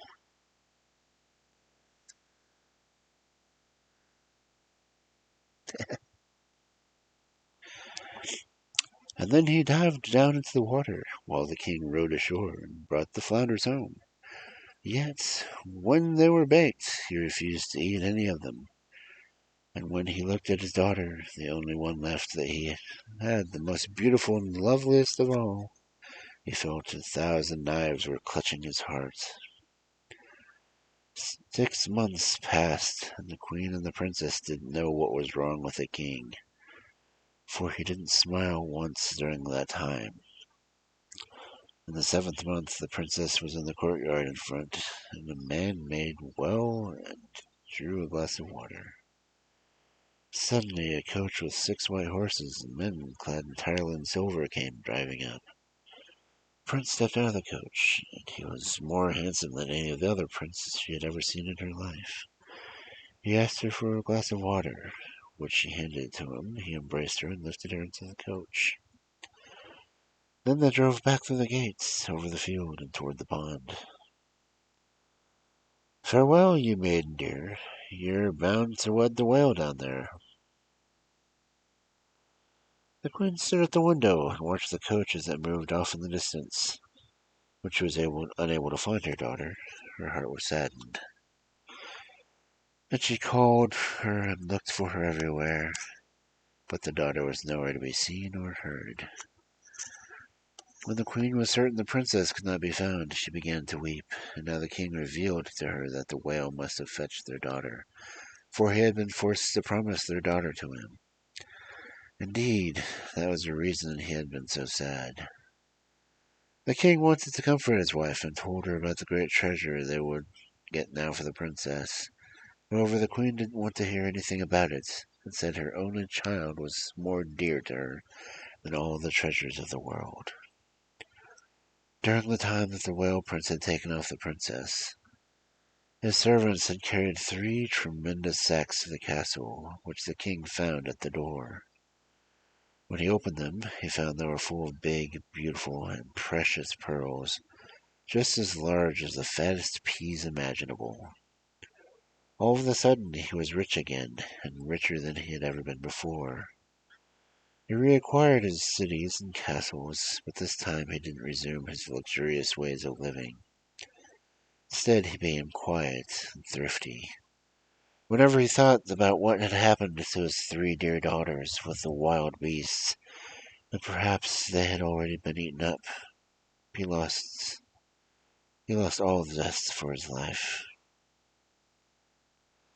Meanwhile, the queen couldn't be consoled, and wept more tears for her daughters than all the pearls the whales had given them. Finally, she became more calm and peaceful, and after some time she was happy again, for she gave birth to a handsome baby boy. Since God had given them the child unexpectedly, he was named Reynold, the miracle child. The boy grew up big and strong, and the queen often told him about his 3 sisters, who were being held prisoner by 3 beasts in the magic forest. When he turned 16, he demanded some armor and a sword from the king, and when he received all this, he decided to embark on an adventure. So he blessed his parents and set forth. He went straight to the magic forest and had only one thing on his mind: to search for his sisters. At first he wandered in the great forest for a long time without encountering a human being or a beast. But after 3 days he saw a young woman sitting in the front of a cave and playing with a young bear cub, while another very young one was lying in her lap. Renaud thought she must surely be his older sister, so he left his horse with him and approached her. "Dear sister," he said, "I'm your brother Reinhold, and I've come to rescue you." The princess looked at him, and since he resembled her father very strongly, she didn't doubt his words. But she was frightened and said, "Oh, dearest brother, hurry and run away fast as you can if you value your life. When my husband the bear comes home and finds you here, he'll show you no mercy and will eat you up." But Reinhold said, "I'm not afraid, and I won't leave you until I know how you are and what things you are like." When the princess saw that he was resolute, she led him into the dark cave that was like a dwelling of a bear. On one side was a heap of leaves and hay that the old bear and his cub slept. On the other side was a magnificent bed with red covers trimmed with gold. That belonged to the princess. She told him to crawl under the bed and handed him something to eat. It didn't take long before the bear came home. I smell the flesh of a human being," he said, and he wanted to stick his hand under the bed. But the princess cried out, "Be quiet! Who would ever come here?" "I found a horse in the forest and ate it," he growled. His nose was still bloody from eating the horse. "Where there's a bear, there's a man, and I smell him." Again he wanted to look under the bed, but she gave him such a kick in the side that he did a somersault, and went back to his place with his paw in his mouth, and fell asleep. Every 7th day the bear was restored to his natural form. He became a handsome prince. His cave, a splendid castle, the animals in the forest, his servants. It was on one such day that he fetched the princess, the beautiful young woman who had come to meet him from the castle. There had been a glorious festival, and she had gone to sleep full of joy, and when he had awakened, she found herself lying in the bear's dark cave. Her husband had been turned into a growling bear at her feet. Only the bed and everything she touched had remained in the natural condition, and it hadn't been changed. And thus she lived 6 days in suffering. On the 7th day she was comforted. She didn't grow old because only a day a week counted in her life. She was content with her existence. She had given her husband 2 sons, who were also bears for 6 days and regained their human form on the 7th day.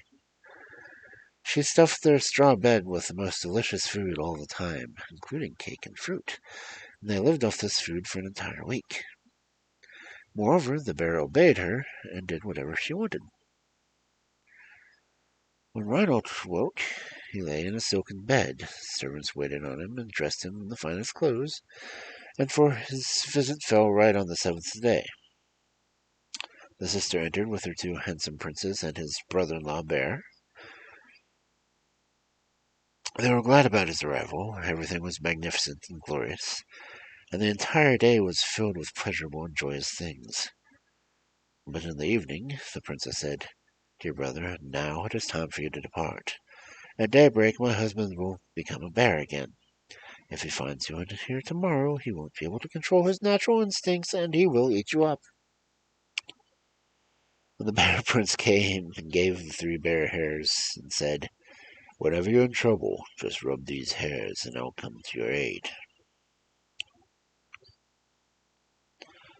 Then they kissed each other and said farewell. Reinhold climbed on top of the carriage, drove my 6 horses, and drove off. He went over hill and valley, up and down mountains, through deserts and forests, shrubs and hedges, without stopping to rest until the sky became turning gray and dusk. Then Reinhold suddenly lay on the ground, and the horses and carriage disappeared. At sunrise he saw 6 ants galloping away, drawing a nutshell behind them. Reinhold realized he was still in the magic forest, and wanted to search for his second sister. Again he wandered about aimlessly and lonely for 3 days without accomplishing anything. But on the 4th day he heard a big eagle come swooping down to settle on a nest. Reinhold hid in the bushes and waited for the eagle to fly away. After 7 hours it soared into the air again. Then Reinhold emerged from the bushes and went over to the tree and cried out, "Dear sister, are you up above? If so, let me hear your voice. I'm Reinhold, your brother, and I've come to visit you." Then he heard a voice calling down to him, "If you are Reinhold, my dear brother, whom I've never seen, come up to me." Reinhold wanted to climb the tree, but the trunk was too thick and slippery. He tried 3 times in vain. Suddenly a silken rope ladder dropped down, and he climbed it till he reached the eagle's nest, which was strong and secure like a platform of a linden tree. His sister sat under a canopy made of rose-colored silk, and an eagle's egg was lying in her lap. She was keeping it warm in order to hatch it. They kissed each other and rejoiced, but after a while the princess said, "Now hurry and see to it that you get out of here, dearest. That you get out of here, dearest brother. If the eagle, my husband, sees you, he'll hack your eyes out and devour your heart, as he's already done with 3 of your servants who are looking for you in the forest." "No," said Reginald. "I'm staying here until your husband is transformed. That will happen but only in 6 weeks. If you can hold out that long, go and hide in the tree. It's hollow inside, and I'll drop food down to you every day." Reinhold crawled into the tree, and the princess let food down to him every day. Whenever the eagle flew away, he climbed up to her. After 6 weeks, the eagle was transformed, and once more Reinhold woke in a bed that was like none like the one in his brother-in-law's place. Only here it was more splendid. He lived with the eagle prince in great joy. On the 7th evening they said their farewells. The eagle gave him 3 eagle feathers and said, "If you're in trouble, rub them, and I'll come to your aid." Then he gave him servants to show him the way down to the forest. But when morning came, they suddenly disappeared, and Reinhold was all alone on top of a rocky mountain cliff in terrible wilderness. He looked around them, and in the distance he saw the reflection of a large lake, which glistened from the sun's rays. He thought of his 3rd sister, who might be there. So once he began to climb down the cliff, work his way through the bushes and beneath the rocks. He had 3 days to do this, and often lost sight of the lake, but on the 4th day, he succeeded in getting there. Once he was on the bank, he called out, "Dearest sister, if you're in the water, let me hear your voice. I'm Reinhold, your brother, and I've come to visit you." But no one answered, and everything was quiet. He threw breadcrumbs into the water and said to the fish, "Dear fish, go to my sister and tell her that Reinhold the Wonder Child is here and wants to see her." But the red speckled flanders snapped up the bread and didn't listen to his words. Then he saw a little boat and immediately took off his armor. He kept only his sword in hand and jumped on the boat and rowed off. After he'd gone a long way, he saw a chimney made of rock crystal jutting out of the water. There was a pleasant smell rising up from it. Reinhold rowed towards it and was convinced that his sister was living down below. So he climbed on top of the chimney and slid down.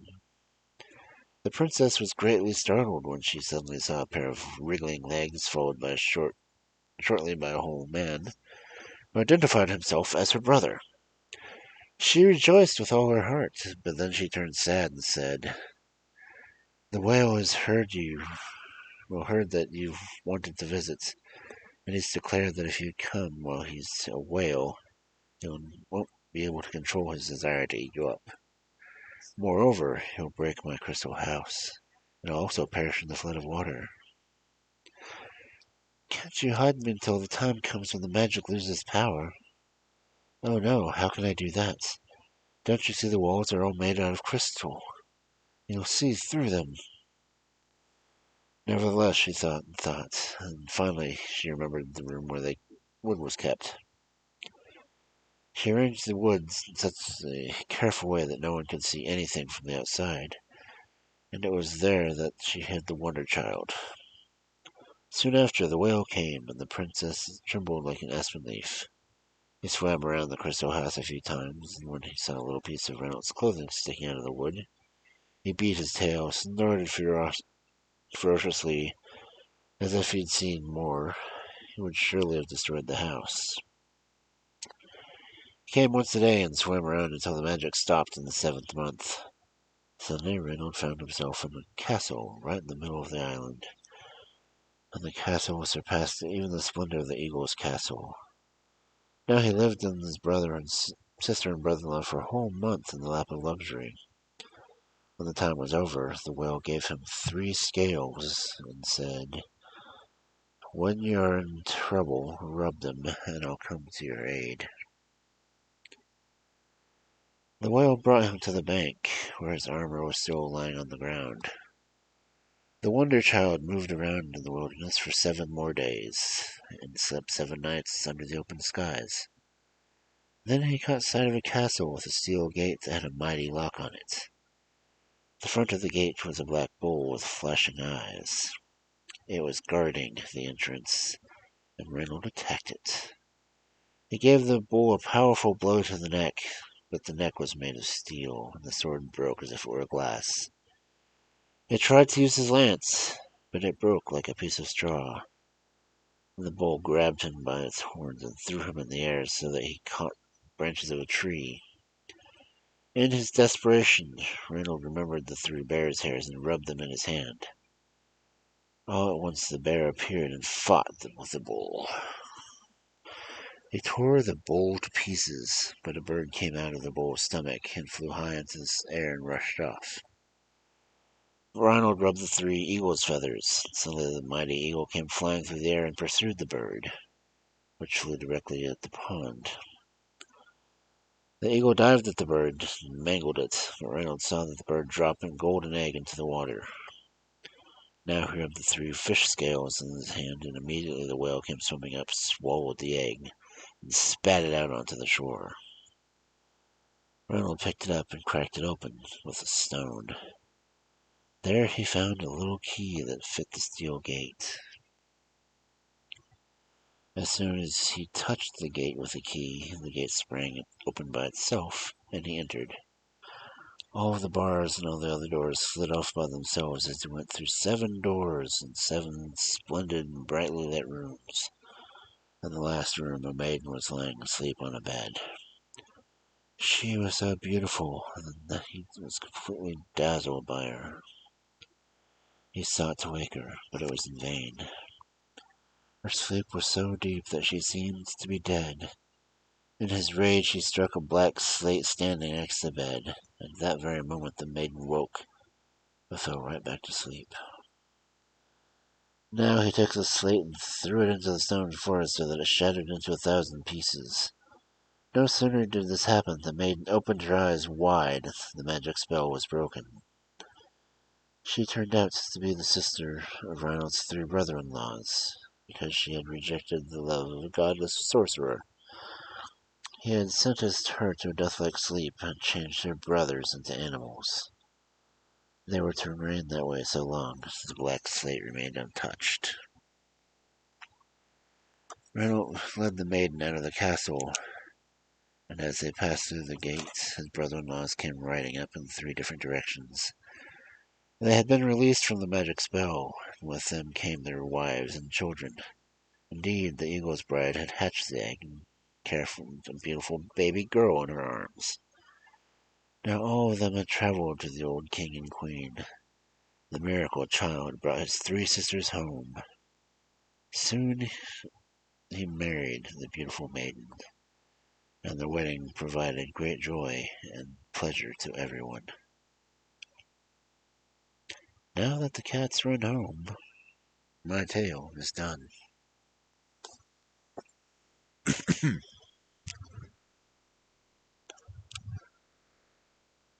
And the cat's in the cradle, the sailor's moon. Little boy blue and the man in the moon. When you're coming home, that I don't know when.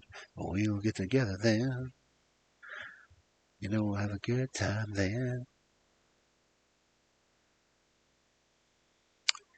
Okay, well. 13 stories. 13th. Not bad, huh? Doesn't quite make up for last week, but hey. I read your stories.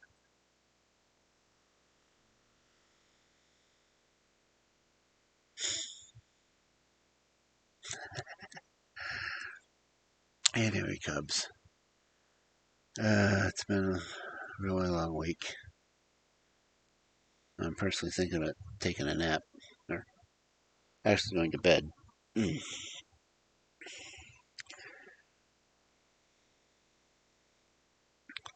Well, I'm gonna clip the stories and get everything taken care of and highlighted and whatnot, but you know the deal. I'm gonna make sure everything's there.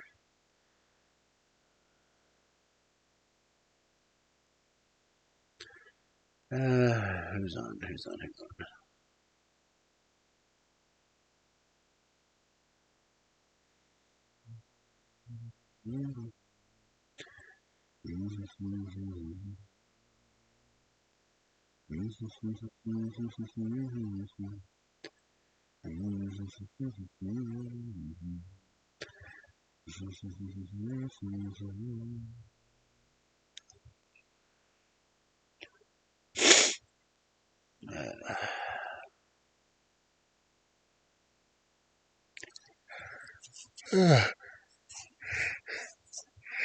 I think I had him come in, so I may just go ahead and close out for the night. So, make sure I don't have anyone lurking. Nope. It says there's one person, and that one person is apparently me.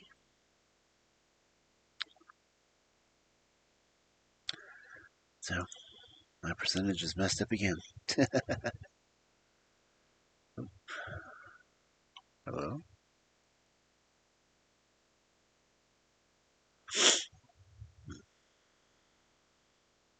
Okay. This room got shifty.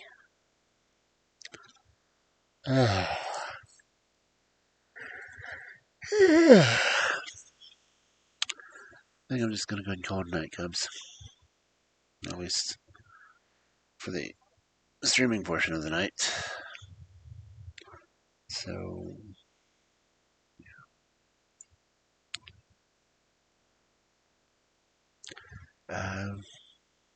yeah, so pleasant dream, Cubs. I hope you have a good night.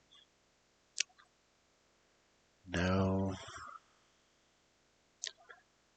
See you when I see you. Okay?